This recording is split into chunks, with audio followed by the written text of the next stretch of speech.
सरकार से हमारी गुजारिश है, रक्षा मंत्री जी, प्रधानमंत्री जी और राष्ट्रपति महोदया से हमारी विनती है कि ये पूर्व सैनिकों का ये मनोबल ना तोड़े।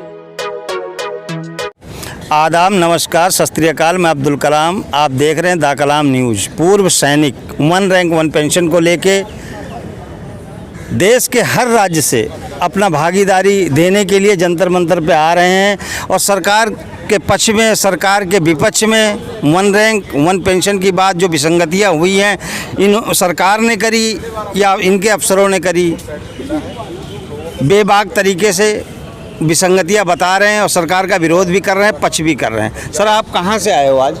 मैं जी गुड़गांव से आया हूँ और मैं अखिल भारतीय पूर्व सैनिक विकास परिषद का प्रदेश अध्यक्ष हूँ गुड़गांव से और एक हमारी वेटरनरी वॉरियर एसोसिएशन उसका डिस्ट्रिक्ट प्रेसिडेंट। सर, आज 128 दिन हो गया, पूर्व सैनिक जो है डट के बैठा हुआ है, हर राज्य से आ रहे हैं और जो है क्या नाम अपना योगदान दे रहे हैं। ये कब तक देते रहेंगे सर? एक्चुअली इसमें 2 पहलू हैं। फौज में 3% अधिकारी होते हैं, 97% जवान होते हैं। तो मेन क्या होता है ना, अधिकारियों से बातें होती हैं सरकार की, वो बोलते हैं जी सब काबू में हमारे, परंतु उनको एक्चुअल सिचुएशन यहाँ पहुँच रही होंगी। इंटेलिजेंस रिपोर्ट यह हुआ है कि 128 दिन से जवान बैठे हुए हैं। हम लाखों की संख्या में भी यहाँ आ सकते हैं, परंतु अभी जितनी परमिशन है हम संवैधानिक तरीके से बिल्कुल डिसिप्लिन से, अनुशासन से अपनी सांकेतिक धरना प्रदर्शन कर रहे हैं और जब ज़रूरत पड़ेगी अगर सरकार पे दबाव बनाना तो हम लाखों की संख्या में भी जैसे हमें परमिशन मिलेगा उसके हिसाब से इकट्ठे हो सकते हैं। सरकार किस भ्रम के अंदर है? रिवाड़ी के अंदर आपने सरकार को अपनी संख्या दिखा दी, 20 फरवरी को जो है जंतर मंतर पे आपने अपनी जो है क्या नाम संगठन का वो दिखा दिया, ताकत, मतलब अपनी जो है संख्या दिखा दी। सरकार किस गुमान में बैठी? उन्हें ये नहीं पता 2024 का चुनाव आने वाला है। अगर हमारे देश का पूर्व सैनिक इतनी संख्या जिसकी है 28 से 30 लाख सभी को मिला के, अगर ये नारा हो जाएगी तो 2024 में इनके लिए जीतना अरे बहुत मुश्किल हो जाएगी। जी, अभी करीब 28 लाख पूर्व सैनिक हैं। एक सैनिक के एवरेज 4 से 5 वोट हैं तो 1.25 करोड़ के करीब वोट हो गए। अगर एक सैनिक के 5 रिश्तेदार, 5 दोस्त होते हैं, 10 परिवार, तो कम से कम 10-11 करोड़ वोट हो जाते हैं। अगर सैनिकों की नाराज़गी ऐसे ही रही और सरकार ने इस पर ध्यान नहीं दिया तो इसका कुछ न कुछ प्रभाव तो सरकार पे ज़रूर पड़ेगा, चाहे वो विधानसभा इलेक्शन हो, चाहे 2024 वाले लोकसभा इलेक्शन हो, असर जरूर पड़ेगा। तो हमारी गुजारिश है सरकार से जल्द ये मानसून सत्र में जब भी है इसकी कमेटी बनाई जाए, रिटायर्ड सुप्रीम कोर्ट के जजेस की कमेटी बनाएं। अगर हमारी मांगें गलत हैं, जो भी ये हैं विसंगतियाँ अगर गलत है, हम पूरे देश से माफ़ी मांगेंगे और अगर हमारी मांगें सच हैं तो इसको तुरंत प्रभाव से लागू किया जाए। जिस डेट से 2019 से दिया गया उस प्रभाव से हमें दिया जाए। और इसमें विसंगतियाँ हैं, टेक्निकल एरर्स हैं जिसमें सरकार का नुमाइंदगी कम होती है। MOD और डिपार्टमेंट ऑफ एक्स सर्विस में वेलफेयर होता है, वो लोग और ब्यूरोक्रेट्स होते हैं, उनमें जवानों का पक्ष कम रखा जाता है, अधिकारियों का पक्ष सुना जाता है। और यही हुआ 5वें छठे वेतन आयोग में हमारा सिस्टमेटिक तरीके से सैलरीज कम की गई और सैलरी कम हुई तो उसी के हिसाब से पेंशन भी कम हो गई है। अब देखिए, छठे और 5वें वेतन आयोग के बाद ऑफिसर्स का 2.81 मल्टीप्लायर था बेसिक का और जवानों का 2.57 था। उसी से एक खाई बढ़ती चलेगी और उसी का परिणाम है कि आज जवानों की जो पेंशन है वो 14 से 18% बढ़ी है OROP2 में और अधिकारियों की आपको 30-32 से लेकर 39% तक बढ़ी है। तो ये विसंगतियाँ हैं। और जो प्री वो आ जाते थे, प्री रिलीज या नहीं, इसमें से प्री मैच्योर, उनको आपको इस बार के OROP2 का लाभ नहीं दिया गया। और जो ऑनरी कैप्टन हैं उनकी बेसिक अभी कम कर दी गई, जबकि उम्मीद थी कि 1 रैंक 1 पेंशन में ये बेसिक बढ़ेगी, जबकि उनकी 300 से 600 रुपये कम हो गई है। हाँ, सिपाही, नायक और हौलदार तक 2 से 3 हज़ार का इंक्रीज़ मिला है, उससे ऊपर 500, 1000, 800 और फिर ऑनरी कैप्टन से तो ये 300 से 600 रुपये घट गया है। तो इसीलिए नाराज़गी है लोगों में।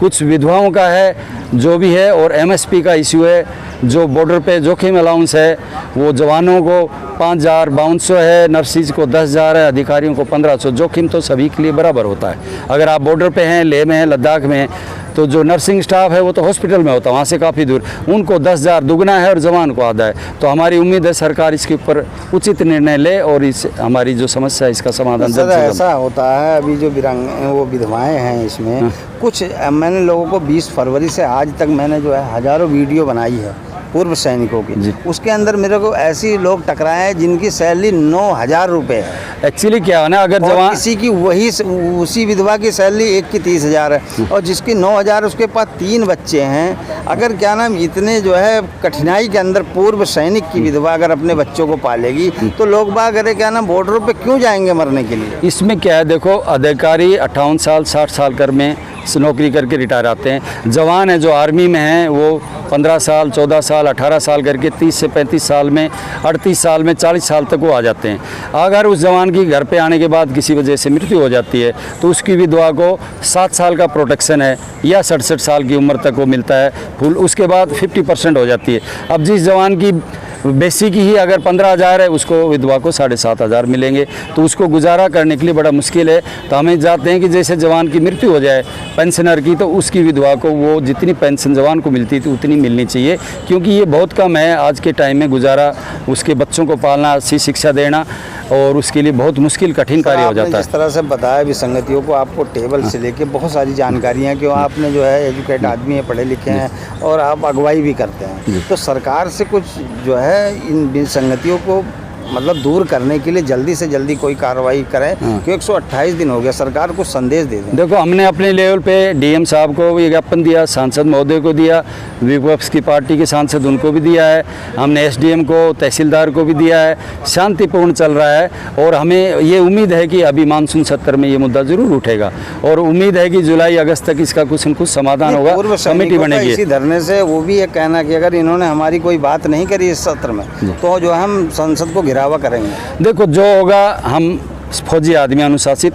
कानून हाथ में नहीं लेंगे, पर अपना अगर सरकार नहीं सुनेगी तो उसको कानून तक हमारी आवाज़ पहुंचाने के लिए जो भी हमारी जो प्रेसिडेंट है जो डिसाइड करेंगे और जो भी न्याय संगत कानून संगत होगा उस हिसाब से हम अपना प्रदर्शन जारी रखेंगे। कोई संदेश देते हैं सरकार से हमारी गुजारिश है, रक्षा मंत्री जी, प्रधानमंत्री जी और राष्ट्रपति महोदया से हमारी विनती है कि ये पूर्व सैनिकों का ये मनोबल ना तोड़ें और ये मनोबल जो सेना में अभी नौकरी कर रहे हैं उनको भी, इसका परिवार, क्योंकि वो हमारे परिवार के हिस्से हैं, उन पर भी ये प्रभाव पड़ रहा है। तो इस समस्या को जल्द से जल्द इसका समाधान निकालें। 2 या 3 जजेज की जो कमेटी बनाए इसको स्टडी किया जाए, जो भी OROP-2 की विसंगतियाँ हैं इसको जल्द से जल्द इसको निर्णय लें और इसका आपका समाधान निकालें। धन्यवाद। Thank you sir, thank you. आपने देख लिया ये पूर्व सैनिक, इन्होंने विसंगतियों को किस तरह से गिनवाया। सरकार से अपील कर रहे हैं लगातार सरकार से डिसिप्लिन तरीके से। फौजी कहते नहीं है, फौज में डिसिप्लिन ही है। इन्होंने आज तक कोई भी उल्लंघन नहीं किया जब से 20 फरवरी से आज तक। सरकार से अपील ही कर रहे हैं, सरकार को इस बात को सुनना चाहिए। आपको क्या लगता है इनकी मांग में जान है तो कमेंट बॉक्स में ज़रूर अपनी कमेंट देके और बताएं। जय हिंद, जय भारत।